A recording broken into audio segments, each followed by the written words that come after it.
So recently I did a little tour of how my ponds look during winter. Today I thought I'd talk about what you need to do in autumn and winter to keep the fish happy and your pond looking good. G'day, my name is Kev. The aim of my channel and website is to help people build and maintain ponds on a budget.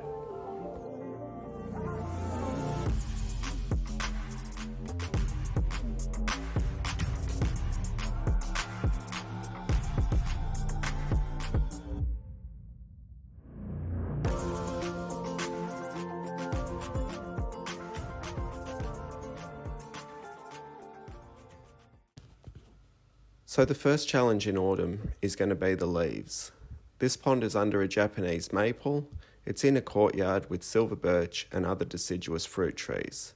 So come the cold weather, there's a ton of leaves falling in. These leaves are packed with nutrients that will release in the pond if they're allowed to break down in there. The pond can break down the leaves and manage the nutrients without any worries to the fish. However, you might not like the amount of algae growth that is usually associated with the breakdown of these leaves. So the best course of action is to prevent as many leaves as possible from breaking down in the pond. For me personally, that means adding a skimmer or intake bay to all my ponds. Only add them to the ponds that are too large to easily scoop the leaves out of. A skimmer or an intake bay is just a point in the pond where the pump or pumps are located.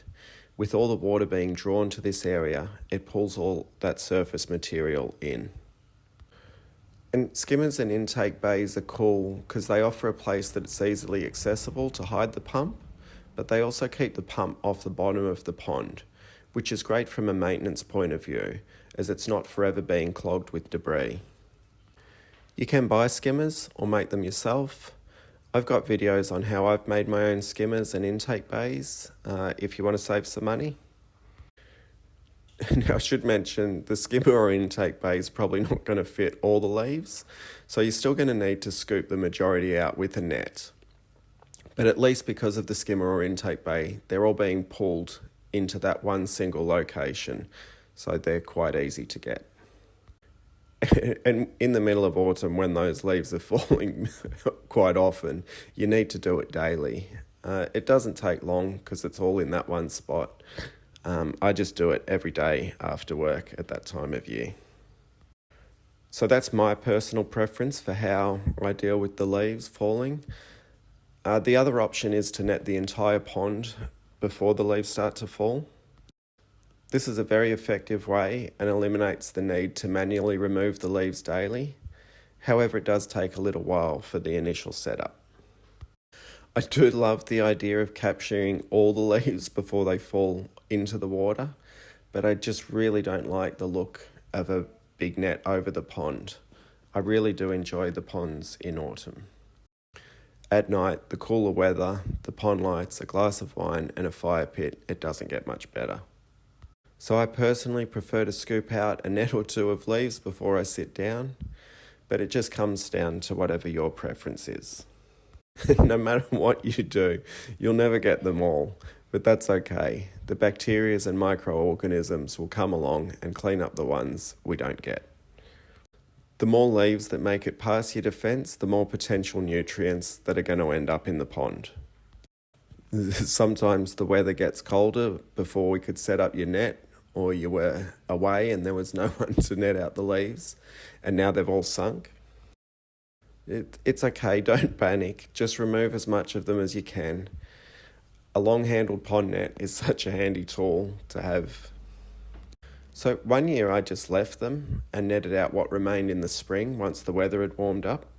It caused no problem to the fish. There was more algae growth over winter, but the water itself remained clear. Next is feeding. When the weather cools down, the fish's metabolism slows down too. Basically, they don't need as much food, or any at all. There's a general rule with goldfish and koi that once the water dips below 10 degrees Celsius, you don't feed them anymore. If you do keep feeding, it can be harmful for the fish, but it'll also be contributing unneeded nutrients into the pond. Not feeding them won't starve the fish. They actually prefer a more plant-based diet in the cooler weather, which is great because some of that leaf material is helping feed algae, which they just love to nibble on, provided you're not giving them that store-bought food. You will notice that foods marketed for being ideal at colder temperatures are more carb-based, whereas normal food is more protein-based. Some fish like my white cloud mountain minnows I'll still feed once a week in winter. It's just because there's so many fish in this small barrel, it's impossible for them to forage enough to sustain them. Whereas the southern pygmy perch and the goldfish in this pond, I just leave to their own devices. Now, in terms of adding bacteria when the weather cools down, I don't. I personally think it's a bit of a scam. I mean, maybe I'm wrong. But the bacteria and microorganisms occur naturally, and they will colonise your pond. And as the weather changes, so will the population densities of these helpful critters. I don't mind if you re-add some in spring once the temperatures in the pond exceed 10 degrees Celsius and you start feeding again. Or say if you've done a big clean. That and a new pond are one of the few times I think it's worthwhile to add beneficial bacteria. But if you personally feel better adding it at all times, go for it. It won't cause the pond any harm or the fish. Next, while it's still autumn, you might want to consider trimming any pond plants that are no longer looking good. Again, this is just to prevent them dying off inside the pond and releasing their nutrients. Pond plants are great at soaking up nutrients in the pond, but if we just let them decompose, they're just going to re-release those nutrients back into the pond, so there was no point.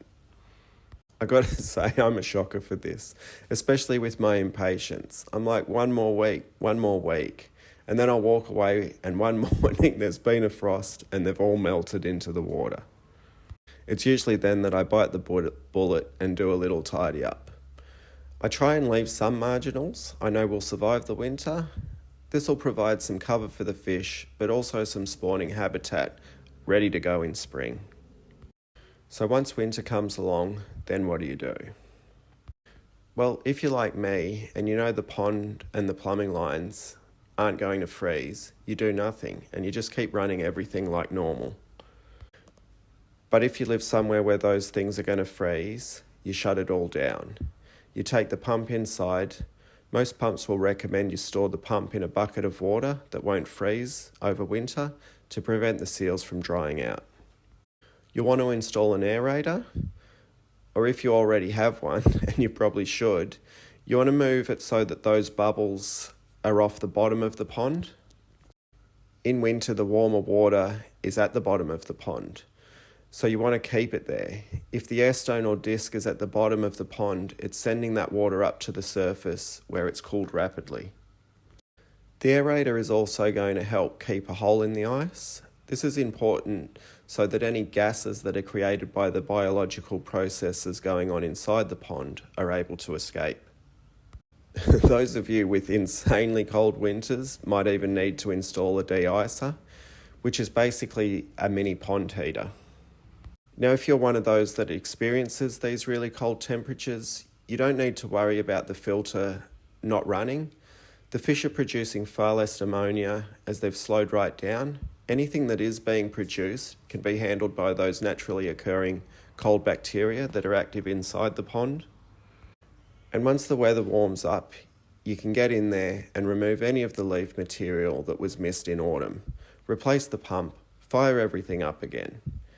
And now once the water temperatures are over 10 degrees Celsius, you can even add some bacteria to kickstart those natural processes. And add in some new plants and enjoy the new pond season. I hope this has been helpful. Thanks for watching. See ya.